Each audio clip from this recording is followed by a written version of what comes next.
My name is Morgan Taylor, and I'm 32 years old.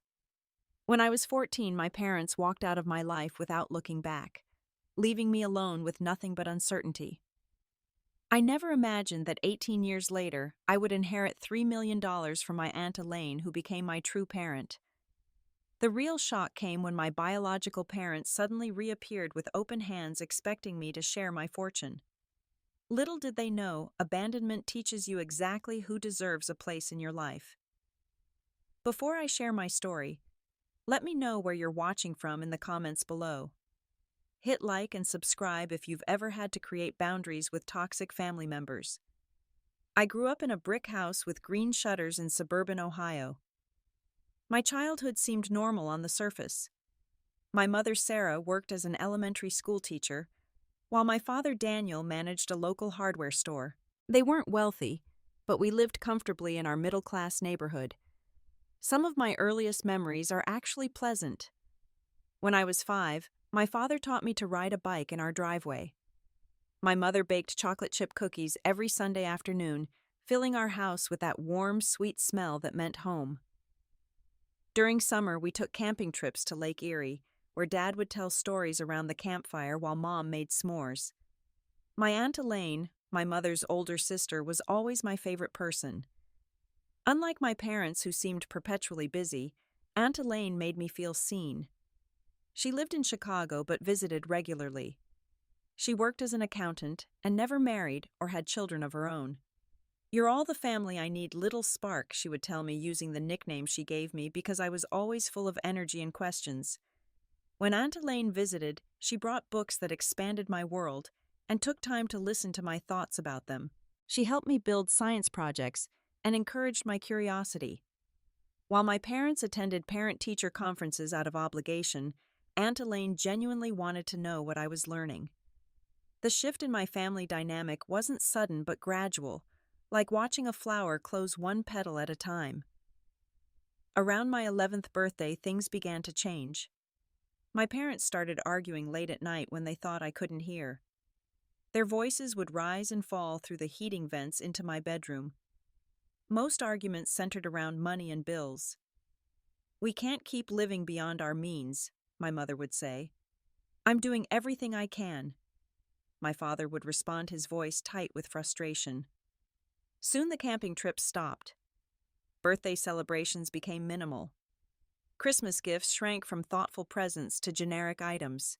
My parents were physically present but emotionally absent, often staring at their phones during dinner or responding with distracted hmms when I talked about school.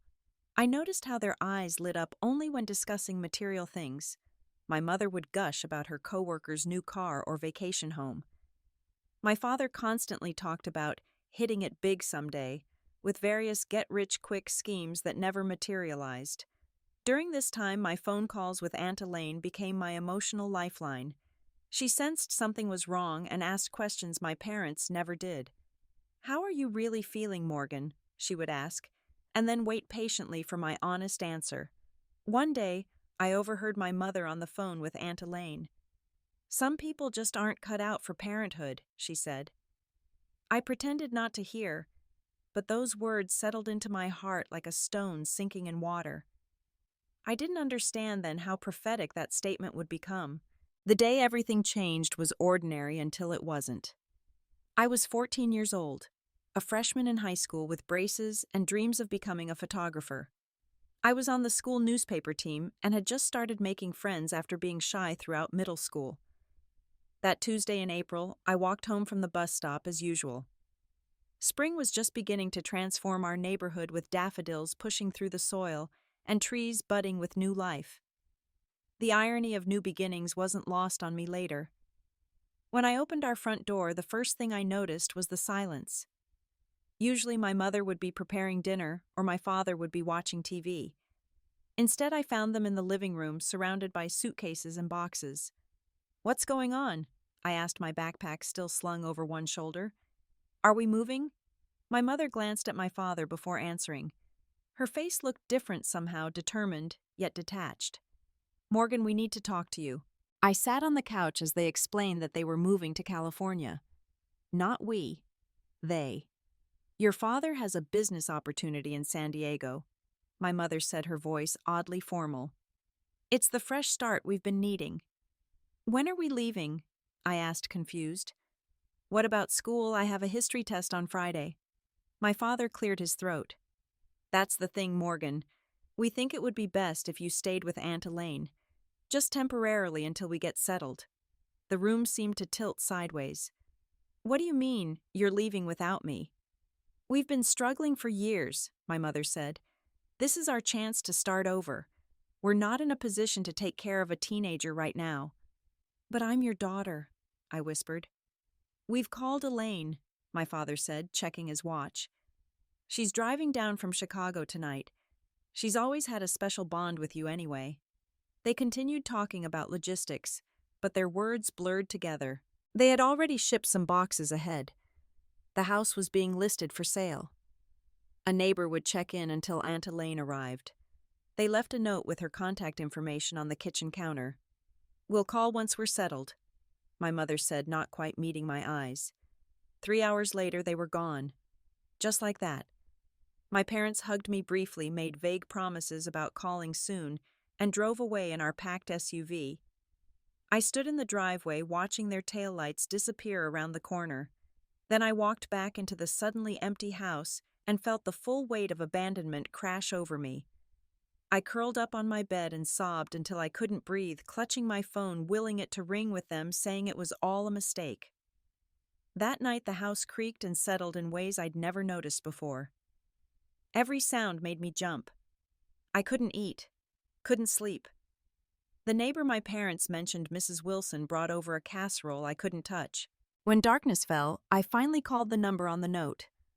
Aunt Elaine answered on the first ring. Morgan, I'm already on my way, sweetheart. I'm about 2 hours out. Just hang on. Her voice was the first real thing I'd felt all day. When she arrived just after midnight, I ran into her arms and broke down again. How could they just leave me? I asked between sobs. Aunt Elaine held me tight, her own eyes wet with tears. I don't know, little spark, but I do know this. I'm not going anywhere. We're going to figure this out together. That night, as Aunt Elaine slept on our couch, I stared at my ceiling and realized my world would never be the same again.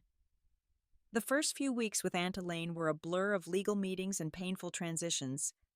She immediately filed for emergency guardianship while trying to contact my parents who had seemingly disappeared. Their promised calls never came.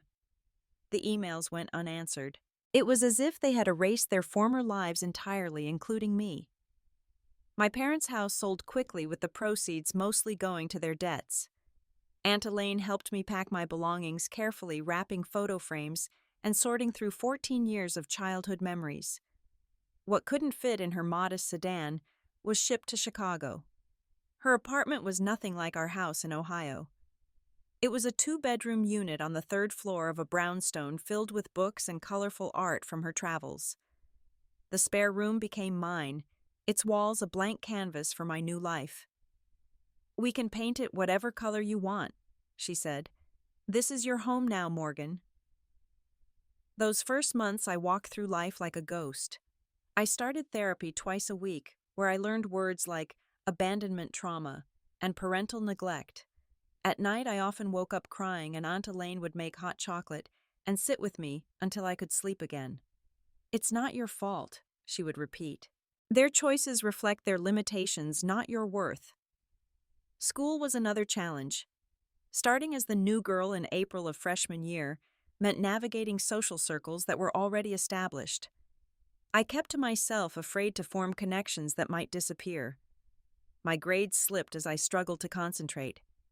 Aunt Elaine never pressured me about academics that first year. Instead, she focused on stability and healing. She took me to a photography exhibit when she noticed my interest in cameras. She found a therapist who specialized in adolescent trauma. She created traditions like Sunday breakfast at the corner cafe and movie nights with homemade popcorn. Slowly, I began to emerge from the fog of betrayal. By sophomore year, I joined the photography club at my new school and made a few cautious friendships. Aunt Elaine celebrated every small victory. Family isn't just about blood, she told me one evening as we washed dishes side by side. It's about who shows up, who stays when it's hard. Remember that, Morgan. Aunt Elaine lived this truth every day. She rearranged her work schedule to attend my school events. She learned to cook vegetarian meals when I went through that phase. She patiently helped me through algebra homework, even though it had been decades since she'd solved for X. The lessons Aunt Elaine taught went beyond daily care. She showed me how to manage money responsibly, opening a savings account for me and teaching me about budgeting. Financial independence gives you choices, she explained. Never put yourself in a position where you need someone else to survive. When I turned 16 and received a letter from my parents, the first contact in 2 years, Aunt Elaine supported my decision not to respond. The letter was brief with vague excuses and no real acknowledgement of what they'd done. It ended with a casual, "Hope school is going well," as if they'd just been away on a short trip. "You don't owe them forgiveness or a relationship," Aunt Elaine said. "That's earned, not given." By the time I applied to colleges, I had found my footing. With Aunt Elaine's encouragement, I chose to study business communications at a university in Chicago so I could live at home and save money. She insisted on paying my tuition using her careful investments to fund my education. "Education is the one thing no one can take from you," she said. "It's the best investment I could make."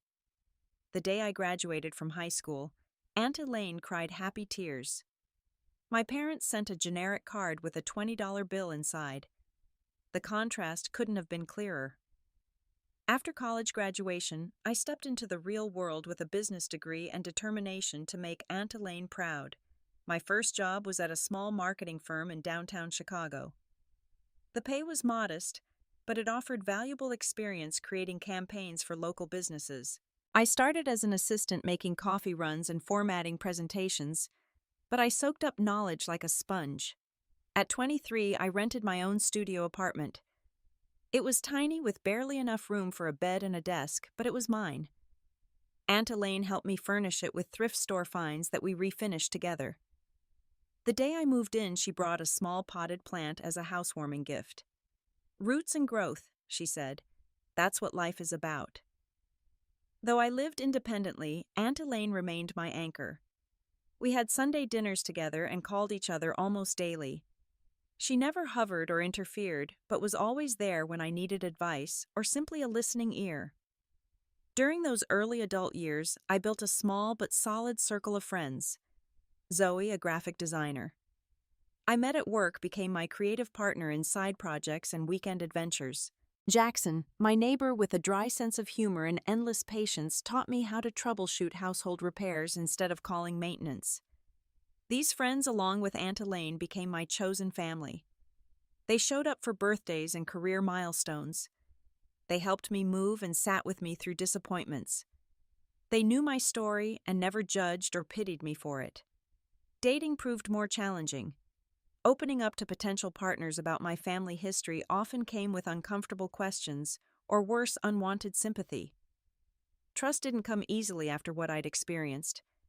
I had a few relationships that ended when my walls proved too thick to scale.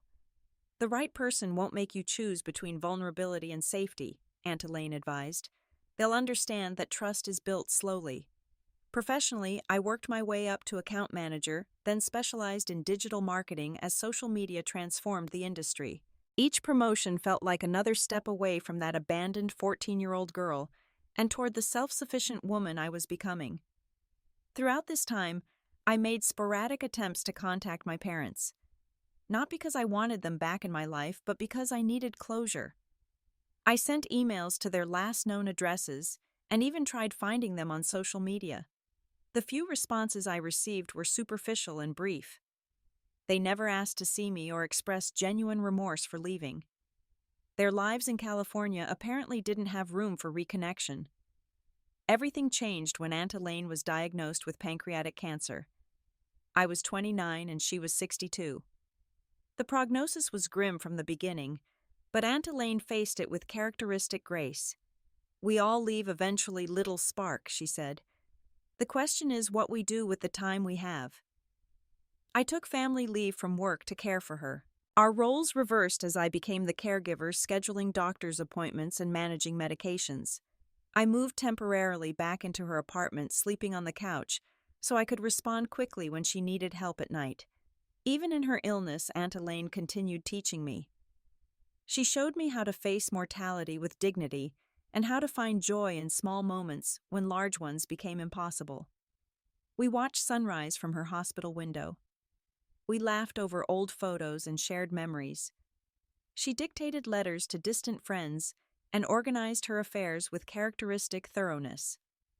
"No regrets," she told me one evening as we sat holding hands. "Taking you in was the best decision of my life. Never doubt that you were wanted and loved, Morgan. Never." Aunt Elaine died peacefully at home 2 years after her diagnosis. I was holding her hand when she took her final breath. The grief was overwhelming, a physical pain that made it hard to breathe. I had lost not just my aunt, but my true parent, my champion, my guide. A week after the funeral, as I was sorting through Aunt Elaine's papers, I received a call from her lawyer requesting a meeting. I assumed it was about the apartment or some final expenses. I had no idea my life was about to change again. The law office was in a historical building downtown with high ceilings and walls lined with leather-bound books. Mr. Pearson, Aunt Elaine's attorney for decades, welcomed me with sympathetic professionalism. "Your aunt was a remarkable woman," he said, gesturing for me to take a seat, "and extremely intelligent about financial matters." He placed a document on the desk between us. "This is Aunt Elaine's will. I'm sure she discussed some of this with you, but perhaps not everything." I shook my head. "She mentioned her apartment would go to me, but we didn't talk specifics. She didn't want to burden me with those conversations during her illness." Mr. Pearson nodded. "That sounds like Elaine, always protecting others." He adjusted his glasses. "Morgan, your aunt worked as an accountant for 40 years, living modestly and investing wisely. What she never told you was just how successful those investments were." My confusion must have shown on my face. "Elaine has left you her entire estate valued at approximately $3 million. The room seemed to tilt. $3 million? That's not possible. Aunt Elaine lived in a rental apartment. She bought clothes from outlet stores." Mr. Pearson smiled gently. "Your aunt believed wealth was meant to be useful, not displayed. She invested primarily in index funds and some very well-timed technology stocks. She was quite brilliant with money." I left the lawyer's office in a daze, carrying a folder of documents and account information. The inheritance included investment accounts, retirement funds that transferred to me as her beneficiary, and a small portfolio of dividend-paying stocks. The amount was staggering, especially for someone who had grown up checking price tags and calculating tips to the penny. That night I sat in Aunt Elaine's apartment, now legally mine, and cried. Not just from grief, but from overwhelming gratitude. Even in death, she was taking care of me. The inheritance wasn't just money. It was security, opportunity, and a final expression of love. In the following months, I made careful decisions about the funds. I consulted with financial advisors, but remembered Aunt Elaine's conservative approach. I purchased a small townhouse in a neighborhood I loved, invested most of the remaining money, and allocated some for a photography studio I'd always dreamed of opening as a side business. Just as I was settling into this new reality, an unexpected email arrived. The subject line read, "Morgan, it's Mom and Dad." After 18 years of minimal contact, my parents were suddenly reaching out. The message claimed they had been looking everywhere for me and were overjoyed to have found my email through an old mutual friend. They said they were planning a trip to Chicago and wanted to reconnect over dinner. I stared at the screen for a long time, emotions cycling through me like a storm. Anger, curiosity, suspicion. I forwarded the email to my therapist before responding. After discussing it in my next session, I decided to meet them not for reconciliation, but for closure. I suggested a restaurant downtown rather than inviting them into my home. This would be a meeting on my terms. When I entered the restaurant, I spotted them immediately. 18 years had changed us all. My mother's hair was gray now, my father's hairline receded. They stood awkwardly when they saw me, as if unsure whether to hug me or shake my hand. I resolved the question by sitting down directly. "Morgan," my mother said, "you look so grown up." "That happens in 18 years," I replied, keeping my voice neutral. The dinner was a strange performance. They asked surface questions about my life, nodding with exaggerated interest at my answers. They shared carefully curated stories about their life in California, their business attempts, their recent move back to the Midwest.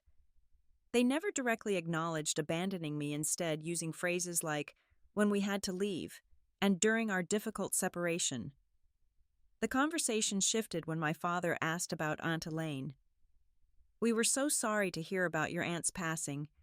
Were you close? Did she leave you anything?" The question's transparency was almost insulting.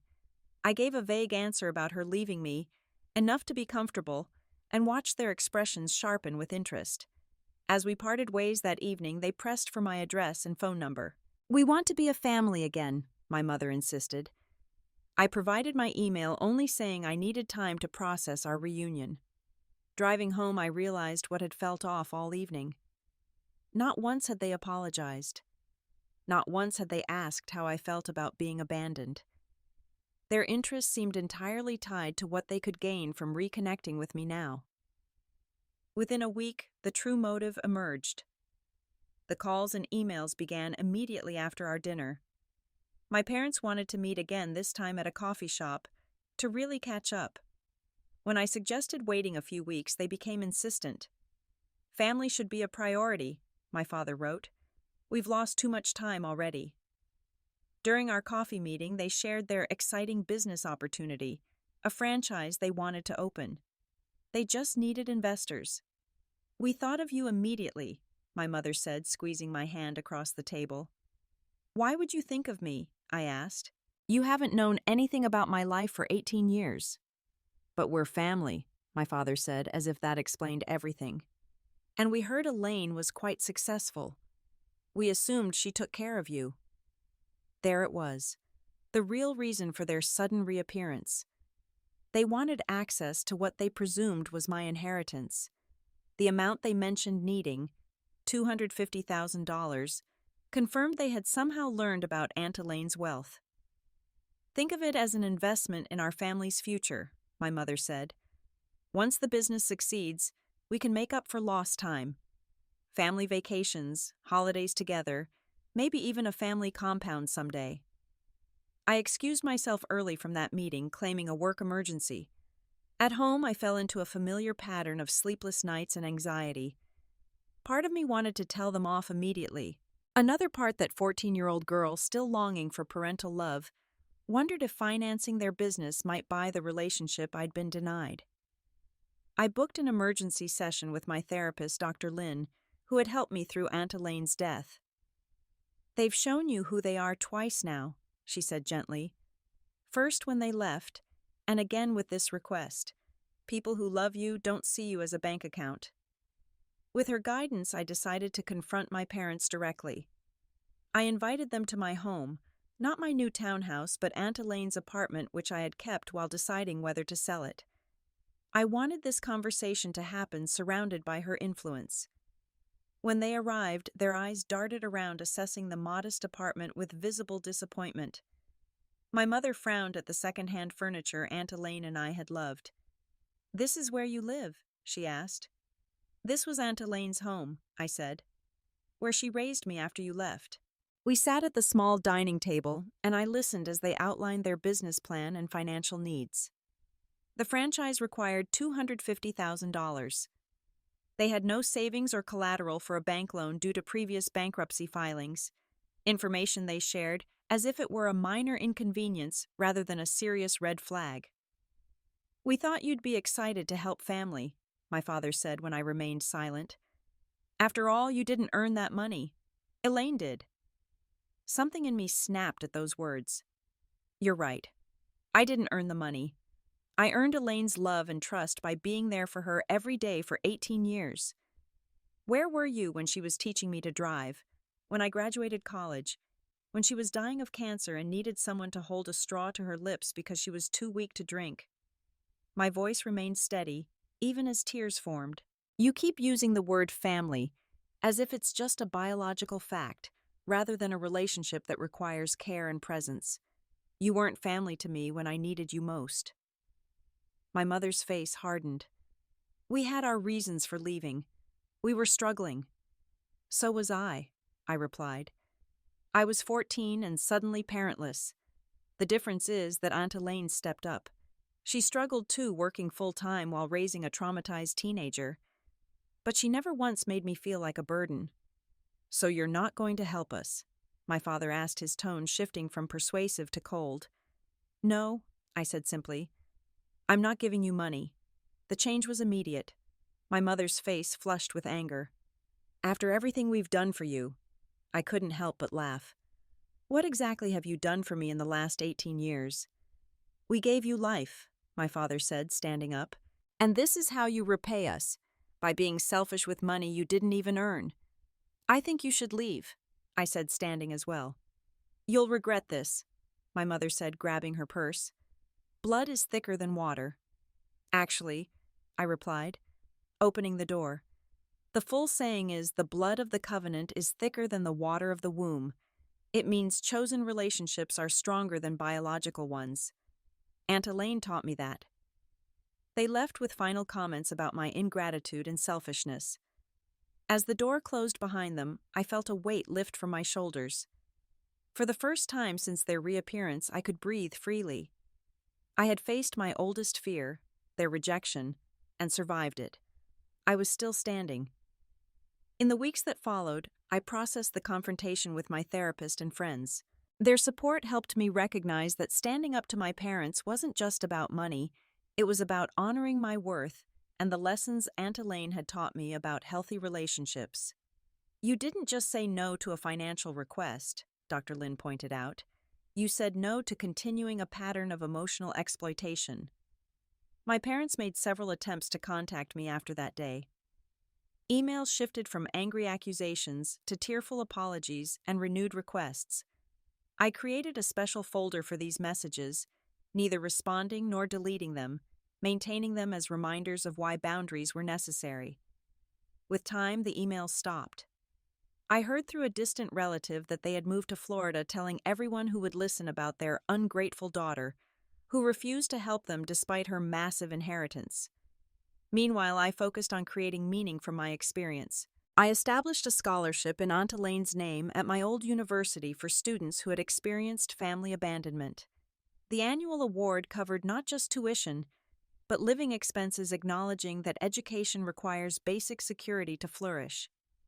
I also began volunteering at a support center for teens in crisis, many of whom came from broken homes or absent parents. Every Saturday, I taught photography classes that provided not just creative skills, but a space where these young people could express their complex emotions through images rather than words. Sometimes the most painful experiences create the deepest capacity for empathy. I told a particularly withdrawn 16-year-old girl who reminded me of myself. Your story isn't finished yet. Professionally, I took a calculated risk and left my marketing job to start a small consultancy focusing on nonprofit organizations. The work aligned better with my values, and Aunt Elaine's inheritance gave me the security to weather the lean early months of entrepreneurship. My personal life expanded too. I continued therapy, gradually dismantling the walls I had built around my heart. When I met James, a kind architectural engineer with patient eyes, I found myself able to share my story without shame or fear of judgment. Our relationship developed slowly, built on mutual respect and clear communication. Abandonment shaped me, but doesn't define me, I told him on our 5th date. It taught me to value reliability and to be intentional about who I let into my life. On the 3rd anniversary of Aunt Elaine's death, I visited her grave with fresh flowers and a heart full of gratitude. The marble headstone was simple, just as she would have wanted. I sat on the grass beside it, watching autumn leaves spiral down from nearby trees. I finally understand what you meant about choices defining us, I said aloud. My parents chose to leave, and that revealed who they were. You chose to stay, and that built who I am. The inheritance Aunt Elaine left me wasn't just financial. It was the knowledge that family is created through consistent love and presence. It was the understanding that boundaries protect what's precious. It was the certainty that my worth isn't determined by those who couldn't see it. As the sun began to set, casting long shadows across the cemetery, I made a silent promise to continue Aunt Elaine's legacy of compassion and integrity. The abandoned girl had become a woman who knew her value wasn't tied to others' ability to recognize it. Walking back to my car, I felt Aunt Elaine's presence not in the grave behind me, but in the strength within me. The most valuable inheritance she left wasn't in any bank account. It was the capacity to build a meaningful life rich in genuine connections. Have you ever had to set boundaries with family members who only appeared when they needed something? Share your experience in the comments below.